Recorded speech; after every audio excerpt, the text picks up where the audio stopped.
chapitre 1. Comment nous avons obtenu le livre de Mormon. Lorsque Joseph a 14 ans, de nombreuses églises disent qu'elles ont la vérité et il ne sait pas laquelle choisir. Un jour, Joseph lit Jacques, chapitre 1, verset 5 dans la Bible. Si quelqu'un d'entre vous manque de sagesse, qu'il la demande à Dieu. Joseph a besoin de savoir quelle est la véritable Église. Il décide donc de le demander à Dieu. Un matin de printemps, Joseph va dans les bois près de chez lui pour prier.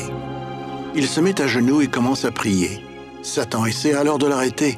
Joseph prie plus fort en demandant de l'aide à notre Père Céleste. Notre Père Céleste et Jésus-Christ apparaissent à Joseph dans une colonne de lumière. Notre Père Céleste montre Jésus et dit « Celui-ci est mon Fils bien-aimé. Écoute-le. » Joseph demande à quelle église il doit se joindre. Jésus lui dit de ne se joindre à aucune, parce qu'elles sont toutes dans l'erreur. Quand Joseph parle de ce qu'il a vu et entendu à certaines personnes, elles se moquent de lui. Les dirigeants de nombreuses églises de sa région le persécutent. 3 années passent. Un soir, Joseph prie pour que ses péchés soient pardonnés et pour savoir ce qu'il doit faire. Un ange qui s'appelle Moroni apparaît et parle à Joseph d'un livre qui a été écrit sur des plaques d'or. Joseph doit traduire ces plaques en anglais. Après le départ de Moroni, Joseph pense à ce que l'ange lui a dit.